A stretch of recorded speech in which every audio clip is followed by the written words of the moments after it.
자, 오늘 여러분과 나누실 하나님의 말씀은 시편 121편 1절에서 8절까지 말씀입니다. 자, 본문 말씀 찾으셔서 같이 한 목소리로 합독합니다. 내가 산을 향하여 눈을 들리라. 나의 도움이 어디서 올꼬? 나의 도움이 천지를 지으신 여호와에게서로다.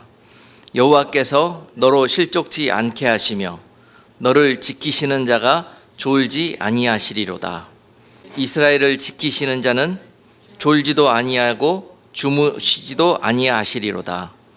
여호와는 너를 지키시는 자라. 여호와께서 내 우편에서 내 그늘이 되시나니 낮에 해가 너를 상치 아니하며 밤의 달도 너를 해치 아니하리로다.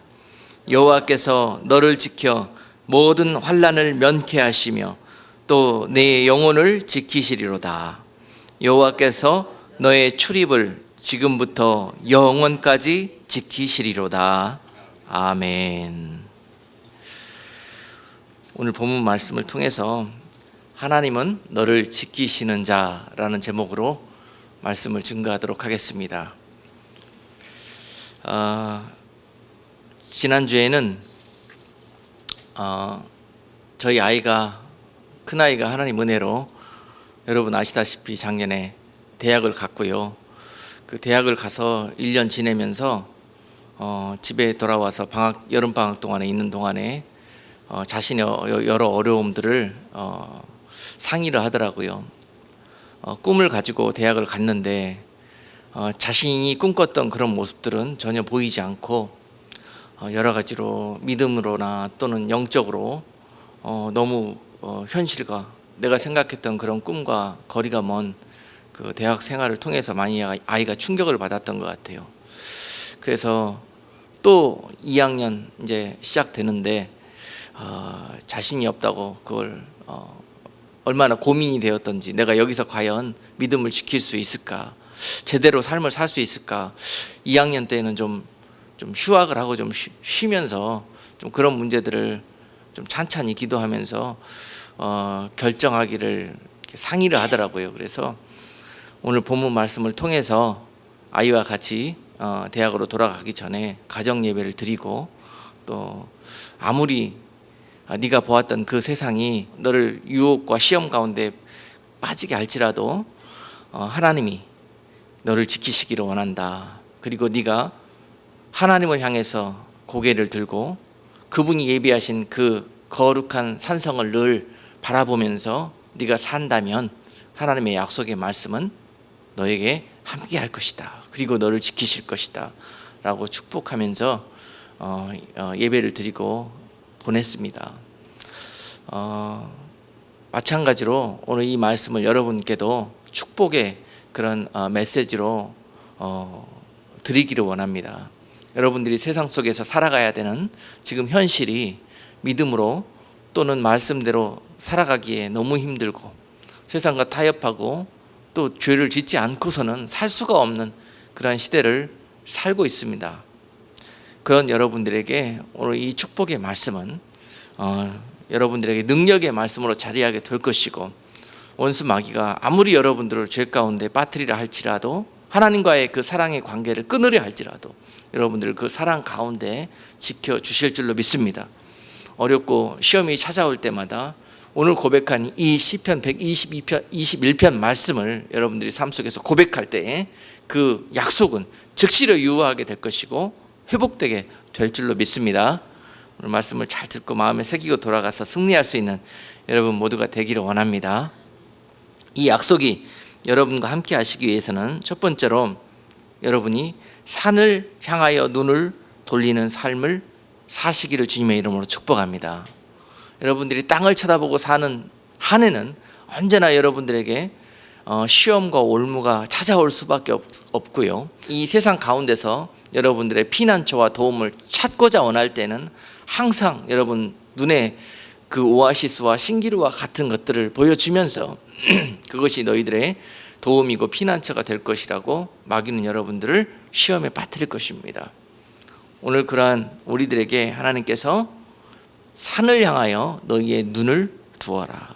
산을 향하여 언제나 너희들의 마음을 두고 그 도움의 출처가 항상 너희를 지으신, 너희를 이 땅에 보내신 하나님 아버지, 너희의 아버지 여호와로부터 나옴을, 너희의 후원자요, 너희의 백그라운드요, 너희를 지키시는 자가 바로 저 산 위에서 너희의 모든 것을 바라보고 권고하시고 감찰하고 계시는 하나님 너희의 아버지시라 하는 것을 너희가 늘 기억하며 살기를 원한다는 것입니다.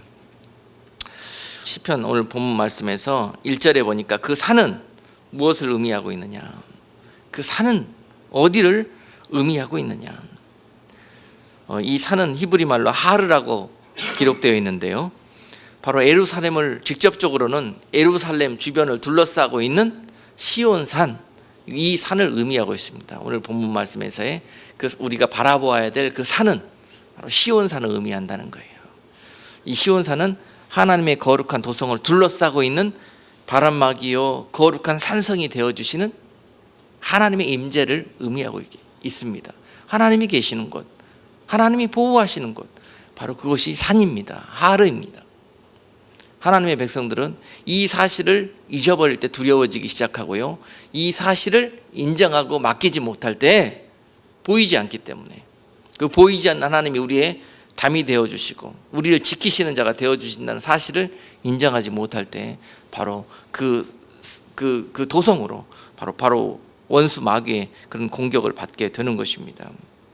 이 산은 창세기 19장에서 바로 롯을 하나님이 소돔 땅을 심판하실 때 예비하셔서 피하게 하신 그 산을 의미하고 있습니다. 산을 바라보는 자들에게 세상에 롯이 당하였던 그 소돔의 심판과 같은 그런 삶이 있을지라도 그곳에서 하나님은 산을 예비하시고 산을 바라보는 자들에게 산으로 피하게 하시는 놀라운 은혜와 축복을 허락하실 것이라는 사실입니다. 산을 바라보고 의지하고 사는 자들은 어떤 환난과 시련 속에서도 항상 우리 하나님께서 여러분들의 피난처가 되어주실 것이고 거룩한 산성이 되어주실 것입니다.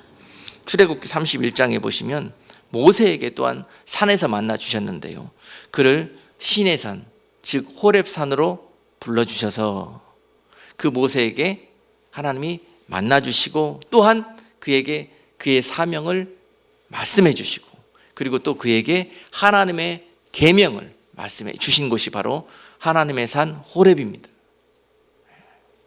그래서 그 산은 바로 여러분들이 하나님의 그 거룩한 산을 바라보고 사실 때 여러분들에게도 하나님께서 모세를 만나 주셨듯이 그 산에서 여러분들에게 사명을 말씀해 주실 것이고 여러분들에게 이 세상을 사는 목적을 말씀해 주실 것이고 여러분들에게 하나님의 계명을 날마다 리마인드 시키면서 그 계명 가운데 살게 하실 것이며, 할렐루야, 여러분들에게 사명을 주어서 여러분들의 인생을 축복해 주시는 바로 그 산, 바로 그 산을 하나님이 바라보라는 것입니다.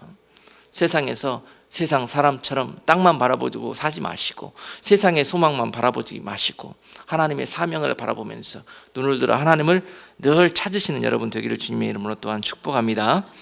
창세기 32장에서는 아브라함을 만나 주셨던 것이 바로 산이었습니다. 아브라함을 모리아 산으로 불러주시고 그를 최종적으로 그의 믿음을 시험하시면서 그 산은 시험하시는 곳입니다. 네가 얼마나 믿음이 자라났는지, 이제 내가 너를 축복해도 될는지, 그런 것들을 시험하신 후에 하나님께서 여호와 이레로 축복하여 주셨던 그 산, 바로 모리아 산, 하나님이 자리하시고 그곳에서 만나 주시기를 작정하시고 축복해 주기를 작정하시고 기다리셨던 그 산, 너희가 그 산으로 나아오라는 것입니다. 산을 바라보라는 것이에요. 자, 여러분, 하나님께서 그 산에서 여러분들을 어떻게 만나 주시기를 원하십니까? 바로 주님께서 말씀하셨듯이 어린 나이와 같이 변화되어진 여러분들, 그 모습으로 그 산에서 여러분을 만나기를 원하십니다. 어린아이가 마치 부모를 믿고 의지하는 모습, 그 모습으로 하나님이 여러분들을 만나시기를 원하십니다. 우리는 하나님을 지식으로나 또는 우리가 어떤 추구하고 있는 세상적인 그런 지혜, 이런 모습으로 하나님을 만나려고 하는데요, 그렇지 않습니다. 하나님은 어린 나이와 같이 되어진 자들이 만날 수 있는 분이십니다. 그 어린 나이와 같이 되어진 자들이라는 의미가 무엇일까요, 여러분? 어린 나이와 같이 되어진 자들. 바로 성경에서 주님께서 이렇게 말씀해 주셨어요. 마가복음 10장 14절 보니까 예수께서 보시고 분이 여기시되 어린 아이들의 내게 오는 것을 용납하고 금하지 말라. 하나님의 나라가 이런 자의 것이니라.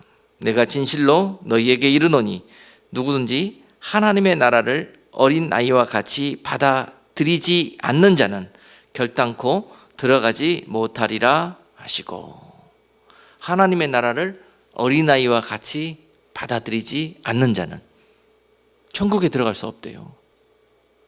천국은 들어가기가 어려운 곳이 아닙니다. 지식이 모자라서 갈 수 없는 것도 절대 아닙니다. 왜냐하면 어린 나이와 같은 지식을 가지고 있는 자들도 들어갈 수 있는 곳이기 때문에 그렇습니다. 자, 그 어린 아이들이 갖고 있는 영적인 모습이 무엇일까? 마태복음 18장 3절에 보니까 이렇게 설명을 해주셨어요. 가라사대 진실로 너희에게 이르노니 너희가 돌이켜 어린 아이들과 같이 되지 아니하면 결단코 천국에 들어가지 못하리라. 그러므로 누구든지 이 어린 아이와 같이 자기를 낮추는 그이가 천국에서 큰 자니라. 아멘. 어린 아이와 같이 되어진 자의 의미가 무엇이라고요? 자기를 낮추는 자. 여기에 하나님의 나라의 비밀이 있습니다. 자기를 낮추는 자. 하나님의 나라에 대해서 많이 알게 되었다면 또 마지막 때에 정말 영적으로 거듭나고 깨어나는 은혜를 누렸다면 그것이 무슨 큰일입니까? 그것으로 인해서 나타나는 열매는 자기를 낮추는 겸손한 우리들의 영적인 모습, 이것이 바로 어린아이와 같이 변화된 우리들의 모습인 것입니다. 할렐루야. 바로 천국은 이러한 자들의 것이에요. 이러한 자들이 주님을 볼 수 있고, 이러한 자들이 산에 계시는 거룩하신 우리 아버지 하나님을 만날 수 있습니다. 자, 그러므로 하나님의 나라의 겸손은 너무너무 중요한 것이에요. 하나님의 나라를 지식으로 또 스스로의 지혜로 공부해서 들어가려고 하는 어리석은 자들에게는 하나님께서 그 나라를 감추어 놓으셨다고 했어요. 그리고 이러한 어린아이처럼 변화되어져 있는 자들의 눈에 그 하나님의 나라가 비추어질 수 있도록 하나님의 나라를 우리 가운데 놓으셨다고 했습니다. 마태복음 11장 25절에 보니까 그때 예수께서 대답하여 가라사대 천지의 주제이신 아버지여, 이것을 지혜롭고 슬기 있는 자들에게는 숨기시고 어린 아이들에게는 나타내심을 감사하나이다. 이렇게 말씀하고 계세요. 여러분, 너무너무 간단한 거예요. 어린아이와 같이 겸손하게 변화되고 낮아진 자들의 모습이 되기 위해서 우리들의 삶을 주님께서 그 길로 인도하신 줄로 믿습니다. 시련의 길, 고난의 길, 환난의 길, 땅만 바라보고 살 수밖에 없었던 허망했던 우리들의 인생을 바꿔주시기 위해서는 어쩔 수 없어요. 땅에 소망이 없다는 것들을 철저하게 가르치시는 거예요. 사람을 통해서 가르치고 사업과 환경을 통해서 가르치고 철저하게 가르칩니다. 그리고 나서 그 가르침 속에 연단되어지고 변화되어진 자들이 어린아이와 같이 순수하고 겸손히 아버지를 바라볼 수 있는 마음이 열린다는 것입니다. 할렐루야. 그 마음이 땅에서 하늘로 변화되어지는 놀라운 거듭남의 역사, 그것이 그렇게 이어진다는 것이에요. 어린아이들 같이 절대적으로 아버지를 순종하고 맡기고 따르는 자들에게 그 어린아이들을 어떻게 합니까? 그 부모가 철저하게 한눈 팔지 않고 다칠까봐, 행여나 넘어질까봐 걸음마시키면서 붙들어 주시고 살펴주시고 뒤에서 호위하여 주시고 그렇게 아이들을 인도하고 지키잖아요. 그렇듯이 그와 같은 어린아이처럼 변화되어져서 주님을 바라보고 산을 향하는 자들에게 주님이 그렇게 지키시겠다는 것입니다. 지켜주시겠다는 약속입니다. 그 약속을 붙드시기를 바라요. 무엇 하나 두려울 것이 없습니다. 세상에 어떤 강력한 그런 방백과 그런 세상의 것들을 의지해 보십시오. 그런 도움이 어디에서부터 나옵니까? 도움이 바로 산에 계시는 하나님 여호와로부터 나온다는 것을 인정하는 자가 바로 하나님을 믿는 자인 줄로 믿습니다. 그래서 항상 하나님의 이런 지키심과 인도하심을 믿는 자들은 하나님을 바라보는데 이제 어디에서 바라보게 되느냐? 오늘 본문 말씀 5절에 보니까요. 5절에 보니까 하나님의 우편에 서서 항상 하나님과 함께하는 삶을 살아간다는 것입니다. 여러분, 하나님의 도우심과 하나님의 보호하심을 입기 위해서는, 그 약속 가운데 거하시기 위해서는 여러분, 첫 번째로 저 산을 향하는 믿음의 눈을 항상 열어놓고 그 마음을 하나님을 향하라고 그랬습니다. 두 번째는 그 하나님 여러분과 함께 하실 수 있도록 항상 하나님의 우편에서 그 산을 바라볼 수 있는 여러분 모두가 되시기를 주님의 이름으로 축복합니다. 하나님의 우편, 우편은 바로 영어로 잘 표현되어 있잖아요. 우편은 뭡니까? right이잖아요. right side입니다. 우편을 한국말로는 뭐라고 그러죠? 오른편이라 그러죠. 오른편. 약간 한글 표기가 좀, 아마도 어원이 그런 것 같아요. 오른이라는 말의 그 어원이 바로 오른쪽에서부터 나온 것 같아요. 바로 그 오른쪽은 주님의 편입니다. 말씀의 편입니다. 하나님의 편입니다. 할렐루야. 그 오른편에서 내가 거하고 있을 때, 바라보고 있을 때, 기도하고 있을 때 주님이 우리와 함께 하실 수 있다는 것입니다. 하나님의 정반대편인 왼편에서 하나님의 말씀을 아무리 구하고 하나님의 도움을 외쳐봐야 하나님이 그들과 함께 할 수 없는 거예요. 조금 이따 설명을 드리겠는데 그 이유가 바로 하나님 말씀 가운데 있습니다. 그래서 그 우편은 항상 오른편이고 하나님의 편이고 말씀의 편이고, 또한 창세기 6장 22절에 보니까 그 오른편은 순종의 편입니다. 순종의 삶을 살아가는 자들의 삶입니다. 아멘. 창세기 6장 22절에 노아를 통해서 그 오른편의 삶의 그 모습을 우리에게 가르쳐 주셨는데요. 노아가 6장 22절에서 보니까 하나님이 명하신 모든 명령을 다 준행하였더라, 이렇게 기록되어 있어요. 노아에게 명령한 하나님의 명령은 무엇이었냐? 당시에 그 노아의 시대 때 어떠한 사람들도 순종할 수 없는 그러한 명령이었습니다. 왜냐하면 상식적으로나 이성적으로 논리적으로 이해될 수 없는 명령이었거든요. 백주대나되 저 산 위에다가 방주를 지어라, 이것이 노아가 받은 하나님의 명령이었습니다.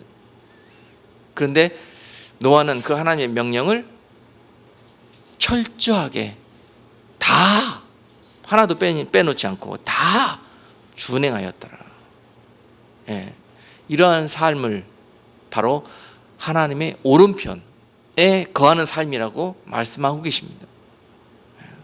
오른편은 순종의 삶입니다. 노아와 같이 그러한 주님의 말씀에 철저한 순종의 삶을 사는 자들에게 노아에 주셨던 그 축복을, 아브라함에게 주셨던 그 축복을 허락하여 주실 줄로 믿습니다.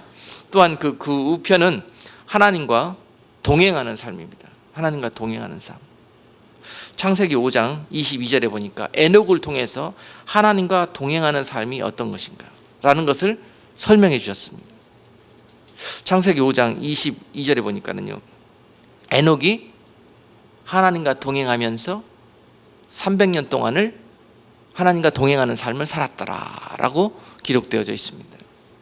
에녹이. 여러분, 철저하게 하나님만 의지하고 세상이 무엇라고 그러든 사람이 무엇라고 그러든 오직 산에 계시는 하나님이 나에게 무슨 말씀을 하고 나를 어느 길로 인도하시는가를 바라보면서 걸어가는 삶, 그 삶이 바로 하나님과 동행하는 삶인 줄로 믿습니다.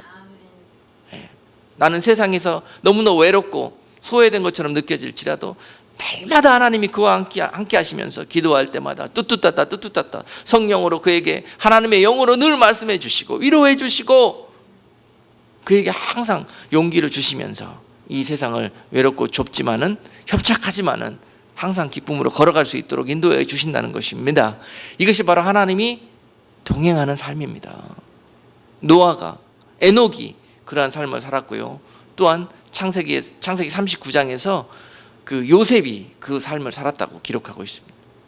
요셉은 이와 같이 하나님과 동행하는 삶을 어디에서 살았다고요? 세상적으로 형통하고 잘 풀리고 이럴 때 하나님과 동행하는 삶을 살았다는 표현이 없고요. 언제 하나님과 동행하는 삶을 살았다고요? 형제들에게 배신받았을 때, 또 정말 하나님의 사람이었음에도 불구하고 아무 이유도 없이 그냥 노예로 저 이방 땅으로 종살이에 팔려가 버리기도 하고, 억울하고 정말 누명 써서 감옥에까지 가는 그런 삶에 있을 때도 그는 하나님을 원망하지 않고 그 속에서도 하나님을 계시는 저 산을 바라보면서 하나님과 동행하는 삶을 살았다는 것입니다. 할렐루야. 그럴 때 하나님이 보고 계시는 거예요. 잘 되고 잘 풀릴 때 하나님께 감사하는 것, 그거 누구인들 못합니까? 그거 못하는 사람들도 태반이지만요. 이렇게 정말 버려진 것처럼 느껴졌을 때, 이렇게 정말 동굴 속, 감옥 속 정말 소외되고 이렇게 누명 가운데 있었을 때, 종살이 속에 있었을 때, 그때 하나님을 인정하면서 그 산을 바라볼 수 있는 사람, 그래도 소망을 놓지 않고 그 산을 향하여 기도할 수 있는 사람, 바로 이 사람이 하나님의 오른편에 거하는 삶을 살아가는 자입니다. 할렐루야.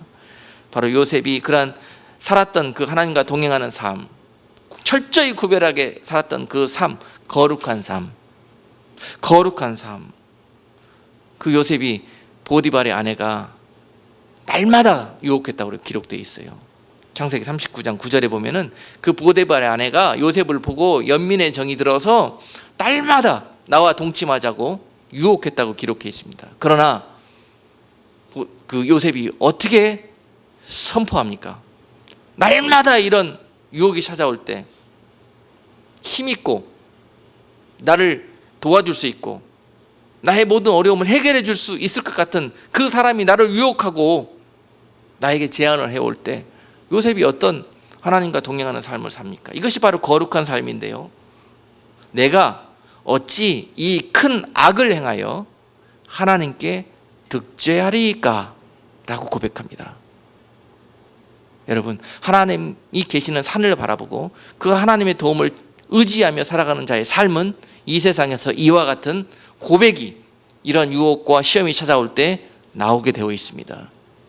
할렐루야. 이것이 바로 하나님의 우편에 거하는 자들의 삶인데요, 이러한 자들에게 하나님의 약속이 유효하다는 거예요. 아무리 능력이 많고 전능하신 하나님이라 할지라도 하나님과 함께하지 않는 자들을 지키실 수 없다는 것, 그것이 약속입니다. 언약입니다. 언약이에요. 그래서 항상 이와 같이 하나님의 우편에 거하는 삶을 살아가는 자들에게 어떠한 약속과 은혜와 축복이 있게 될 것인가. 오늘 시편 121편은 그것을 보여주시면서 너희가 산을 보아라, 너희가 나의 우편에 거하라, 이렇게 말씀해 주시는 거예요. 할렐루야. 소망으로 이것이 보여야 그런 삶을 살 수 있겠지요. 자, 너희가 너희 우편에 거한다면 5절에서 너의 우편에서 너의 그늘이 되어 주시겠다. 할렐루야.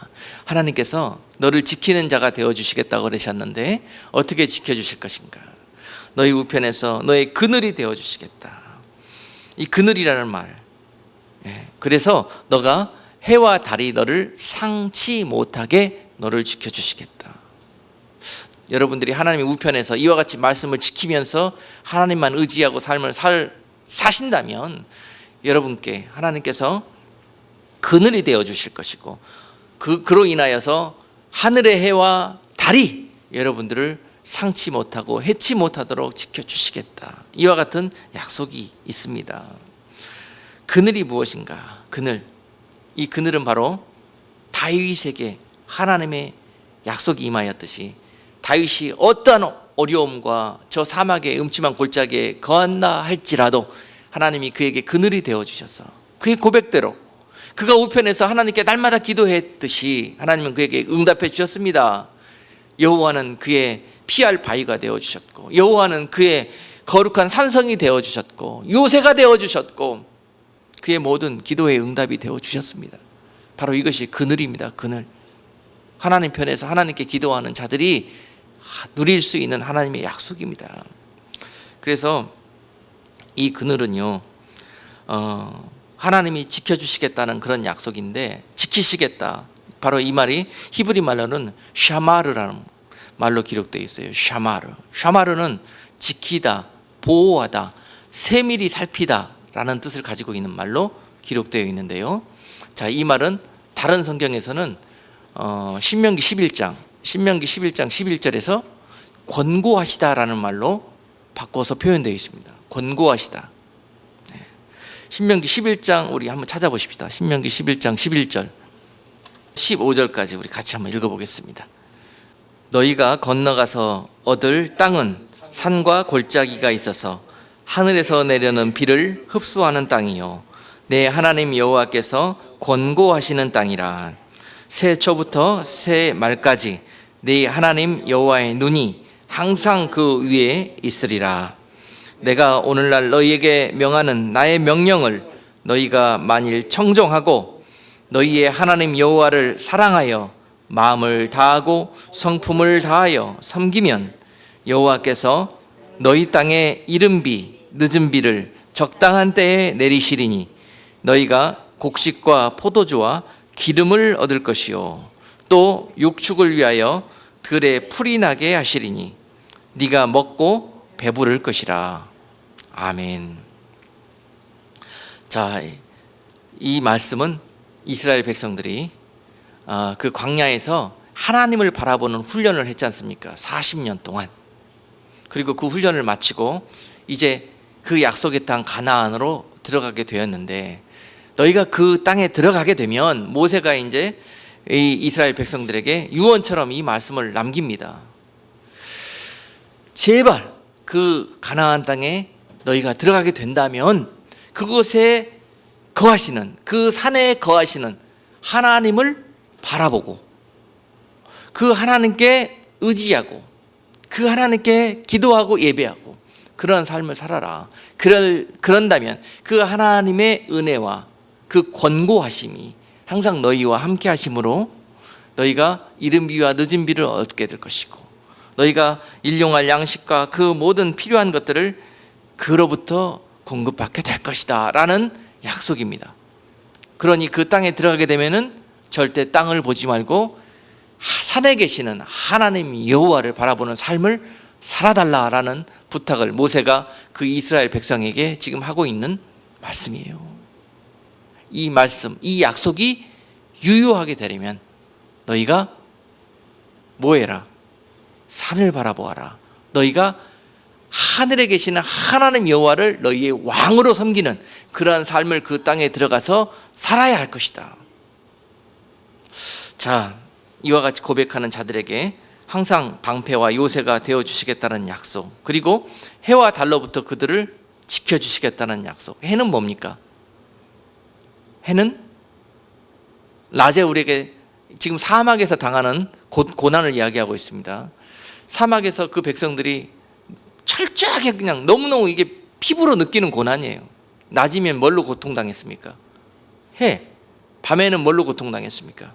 달은 어둠이라는 뜻이에요. 저녁이라는 뜻이고, 이 저녁과 어둠이 오면은 사막은 그렇게 뜨거웠던 기후가 싹 없어지면서 추위가 엄습해 오는데 그냥 견딜 수 없는 추위가 몸으로 파고듭니다. 바로 이 해는 떼약볕처럼 내리쬐는 그러한 시련과 절망과 같은 그런 시험이고요. 달은 뭐냐? 어둠 속에서 절망하고 정말 걱정하고 염려하고 하는 이런 고통, 이런 고난을 의미하고 있습니다. 이런 것들로부터 하나님께서 산을 바라보는 자들에게, 여호와의 우편에 서 있는 자들에게 그늘이 되어 주시겠다는 겁니다. 해와 달이 아무리 너희들을 공격하나 상치 못하도록 지키시겠다는 것입니다. 이 약속, 할렐루야. 이것보다 더 좋은 인슈런스가 어디 있습니까? 이것보다 더 좋은 보험이 어디 있습니까? 그렇죠. 이 세상, 광야 같은 이 세상 살면서 우리가 이거 배우는 겁니다. 이거 훈련하는 겁니다. 머리를 들어서 산을 보는 거, 이거 훈련하는 겁니다. 이 세상의 우리의 삶은 영적인 의미로 봤을 때 그렇습니다. 그러기 위해서 해와 달과 같은 시련을 주시는 거고요. 여러분, 그와 같은 연단되어져서 하나님의 우편의 편이 되어져 있는 자들에게 이사야서 43장 2절 말씀은 이와 같이 약속하십니다. 네가 물 가운데 지날 때에 내가 함께 할 것이라. 강을 건널 때에 물이 너를 침몰치 못할 것이며 네가 불 가운데로 행할 때에도 타지도 아니할 것이요 불꽃이 너를 사르지도 못하리니 대저 나는 여호와 네 하나님이요 이스라엘의 거룩한 자요 네 구원자임이니라. 할렐루야. 이 약속이 우리가 말씀 읽을 때는 너무너무 감사하고 기쁘고 내 것처럼 느껴지지만요, 이 말씀이 온전히 내 말씀이 되기 위해서는, 나를 향한 말씀이, 소망의 축복의 말씀이 되기 위해서는 내가 산을 보고 기도해야 된다는 것입니다.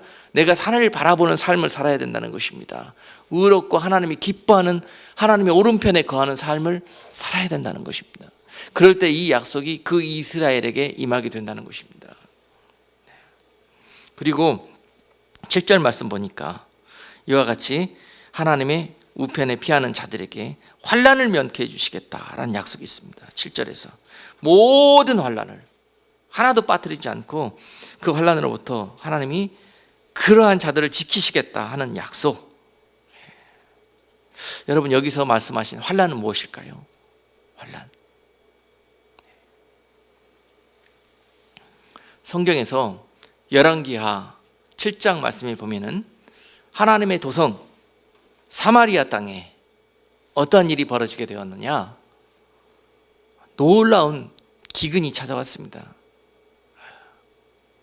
아람 군대가 사마리아 성을 포위해버려가지고 더 이상 아무 공급도 받을 수가 없어요. 그래서 그 성에는 먹을 것이라고는 다 말라 비틀어져 버렸고, 이제는 결국은 뜯어먹을 풀도 없고, 결국은 먹을 것이 없어서 자기 자식들을 잡아먹는 지경에 이르렀습니다.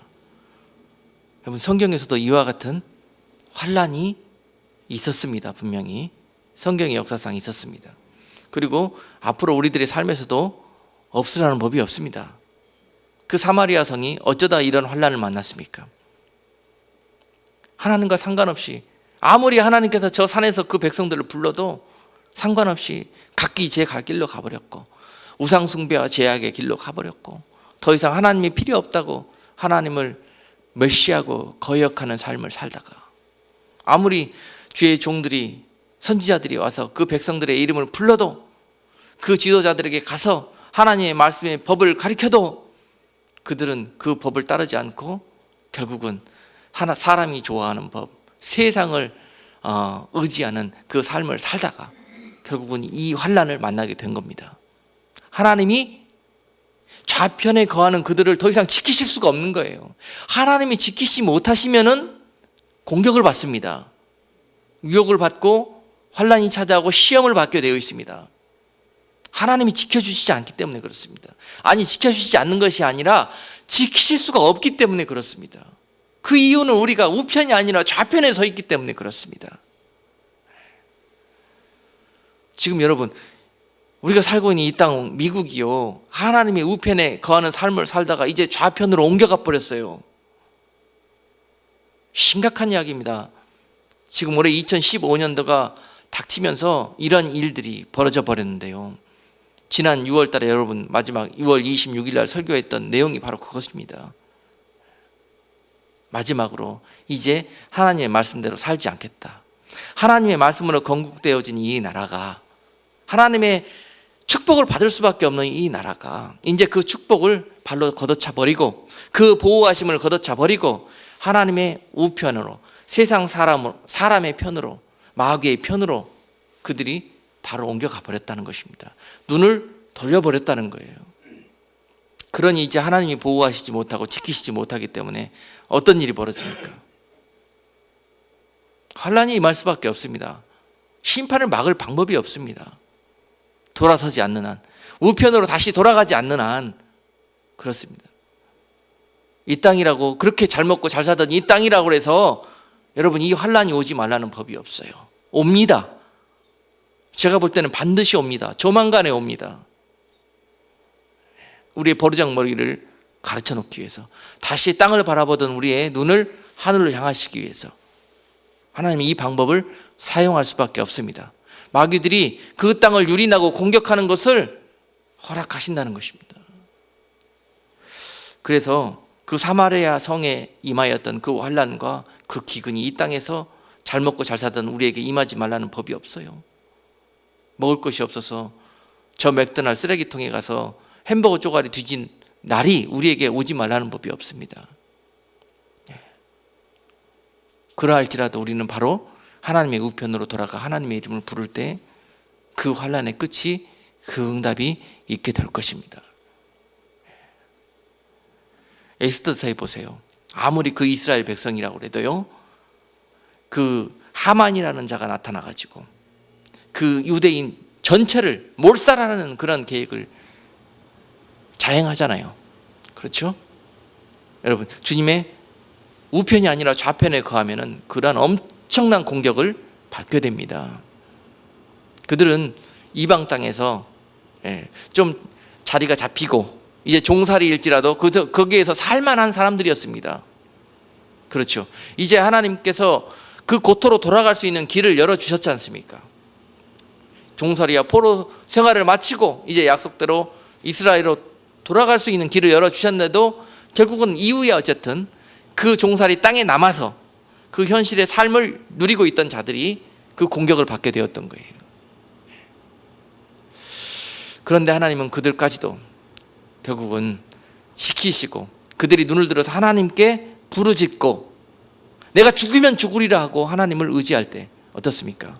에스더와 모르드게라는 하나님의 여호와 일의 예비하심을 통해서 그 몰살의 직면에 있었던 유대 백성들을 구원하시지 않습니까? 예수 믿는 우리 그리스도인에게도 이와 같은 핍박과 환난이 오지 말라는 법이 없습니다. 장차 적그리스도의 무리들이 나타나서 정말 참으로 예수님 편에 서기를 원하고 우편에 서기를 원하고 말씀대로 살기를 원하는 자들에게 이와 같이 몰살시키려는, 끝까지 그 이름을 지키는 자들에게 이와 같이 다 죽이려는 그러한 계계를 행하는 날이 우리 삶 가운데 올 수도 있습니다. 그러할지라도 그 이유가 무엇입니까? 바로 우리가 하나님의 거룩한 산을 바라보지 않고 그 안에 거하지 아니하고 우리가 세상적으로 잠시 허락되어진 이 안락과 이 평안해 보이는 육적인 삶을 붙들려 했기 때문에 거기에 묶이게 되는 거예요. 그 땅에 있는 악한 영들에게 공격받게 되는 겁니다. 계시록 7장에 봐도 그 환난은요, 여러분 7년 동안 대환난으로 엄청난 환난이 세상에 임하게 될 것이라고 말씀하고 있습니다. 여러분, 앞으로 이 세상이 산을 향하여 눈을 들지 아니하고 하나님의 말씀을 멸시하고 그들이 거역할 것이기 때문에 그들에게 이러한 환난이 오게 되어 있습니다. 그리고 그들과 같이 사는 그리스도인들에게도 이 환난의 그 여파는 함께 당할 수밖에 없습니다. 그러나 그 가운데서도 어떻게 하시겠다?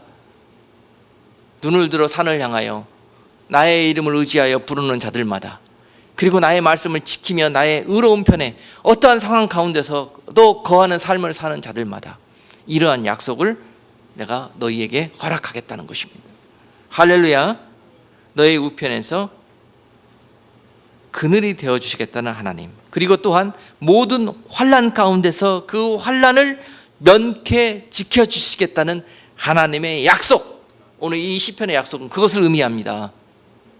여러분, 할렐루야. 이 약속이 여러분의 것이 되기를 주님의 이름으로 축복합니다. 이렇게 육적으로 삶적으로 임하는 환난뿐만이 아니라 7절에 보니까 어떻게 네 영혼까지도 지켜주시겠다는 거예요. 네 영혼까지도 지켜주시겠다. 영과 육을 하나님을 인정하고 하나님을 의지하고 맡기는 자들에게 하나님이 지켜주시겠다는 것입니다. 여러분, 이 모든 약속 가운데서도 하나님이 지키실 수 없는 그런 사람, 그러한 사건, 바로 여러분 아까 처음에 말씀드렸다시피 하나님이 지키실 수 없는 이유는 우리가 죄를 지었을 때예요. 죄를 지었을 때도 이렇게 강력한 약속과 도우심이 그냥 물거품이 돼버린다니까요. 우리가 생각지도 않게 무심코 아무 의식 없이 그냥 습관처럼 저질러버리는 그런 죄로 인해서 이렇게 각종의 좋은, 하늘로부터 오는 좋은 것들이 그 길이 막혀버린다는 것입니다. 이 일을 생각하시면서 사는 삶, 우편에 거하는 삶, 거룩한 삶이에요. 누가 지혜로운 삶입니까? 누가 똑똑하고 영리한 사람입니까? 잠시 잠깐 인간적으로 눈에 보이는 것으로 인해서 피해보려고 잔꾀를 부리다가는 영원한 능력에 주님의 도우심을 잊어버리게 된다는 것이에요. 만약 그것이 죄가 된다면 이 약속이 불거품이 되어버린다는 것입니다. 이사야서 59장 1절로 2절 말씀에 여호와의 손이 짧아 구원치 못하심도 아니요 귀가 둔하여 듣지 못하심도 아니라 오직 너희 죄악이 너희와 너희 하나님 사이를 내었고 너희 죄가 그 얼굴을 가리워서 너희를 듣지 않으시게 함이니. 죄 때문에 하나님과 우리 사이에 담이 생겨버려서 아무리 기도해도 서로 텔레파시가 통할 수가 없습니다. 하나님이 들으실 수가 없어요. 그리고 또한 하나님이 아무리 우리를 도와주고 싶어도 이 죄의 담이 그 좋은 것들을 막고 있어서 우리에게 그 응답이 오지 않습니다. 그러므로 항상 하나님을 향하고 하나님의 우편에 서기를 사모하십니까? 간절히 원하십니까? 그렇다면 철저하게 우리 삶 속에서 하나님의 말씀하신 죄, 이 가운데 나아가지 않도록 항상 구별된 삶 살려고 여러분 애쓰십시오. 기도하십시오. 철저하게 죽기까지, 피 흘리기까지 싸우십시오. 이 죄와. 그럴 때 그 약속이 여러분의 것이 될 수 있습니다. 그리고 또한 불순종할 때 이 약속은 우리 것이 될 수 없어요. 하나님이 우리와 함께 할 수 없습니다. 불순종할 때 합법적으로 마귀가 이 일을 가로막습니다. 이스라엘 백성들이 수없이 하나님을 불순종하다가 결국은 표현할 수 없을 정도로 이와 같이 하나님께 하나님의 보호하심과 지키심의 은혜를 입지 못하고 마귀들한테 공격을 당하고 엄청난 피폐된 삶을 살았던 것을 구약 성경을 통해서 볼 수 있습니다. 하나님은 우리가 죄를 짓고 불순종할지라도 그냥 버려두지 아니하고 이와 같은 방법으로 주변에 항상 매를 준비하십니다. 매. 이 매는 마귀를 사용하시는 거예요. 한마디로. 좋으신 하나님은 친히 때리지 않아요. 그냥 그 마귀의 그 공격과 그 시험을 당하게 하신다는 거예요. 그리고 뒤에서 응원하셔요. 제발 이겨내라. 제발 너희가 회개해라. 내가 너와 함께한다. 지지 마라. 악과 죄와 타협하지 말아라. 승리하고 일어서라. 그리고 응원하신다는 거예요. 할렐루야. 그리고 죄 지은 우리들을 잘했다 칭찬하시면서 야고보서 1장 17절에 보니까 면류관을 주신대요. 그 시험 당한 것이 바로 우리의 죄 때문이었는데 결국 그것을 이겨낸다면 우리에게 약속과 함께 면류관을 주신대요. 아멘. 이렇게 좋으신 하나님이십니다. 이렇게 우리를 세밀하게 권고하시고 살피시는 하나님이십니다. 그 한 번 맺은 언약은 지금부터 영원까지 8절 말씀에 보니까 유효하다고 기록되어 있어요. 그 언약은 지금부터 영원까지 너희의 출입을 지키시리로다 라고 기록되어 있습니다. 할렐루야. 하나님은 이 세상 끝날까지 그 사랑하는 백성들, 택한 백성들을 포기하지 않으시고 오늘 이와 같은 은혜의 길로 인도하실 것입니다. 그 길은 평탄한 길뿐만이 아니라 우리가 죄짓고 어둠에 거할 때에는 시련의 채찍으로 우리를 다스리실 것이고 우리가 정말 믿음으로 승리하고 잘할 때는 주님이 하늘에서 기뻐하시며 춤추시면서 우리를 축복하시고 격려하시면서 끝까지 그 길로 인도하실 것입니다. 도움의 출처가 항상 하나님께로 나옴을 항상 고백하시면서 그 다음에 그 도움을 위하여 항상 어느 상황에 있든지 간에 간구하는 삶을 사실 때에 여러분에게 엘리야를 통해서 그 사막 가운데서도 떡과 물을 주시면서 그를 살리시고 그를 회복시켜 주셨던 하나님이 오늘 여러분 어떠한 환난과 시험이 삶 가운데 임한다 할지라도 그 가운데서 떡과 물을 주시면서 여러분들을 사명의 길로 생명의 길로 끝까지 승리할 수 있는 믿음의 길로 인도해 주실 것을 믿습니다. 기도하겠습니다. 거룩하신 하나님, 오늘 이 능력의 말씀 때문에 우리가 우리 마음에 위로를 얻기를 원합니다. 우리가 우리 마음에 평강을 얻기를 원합니다.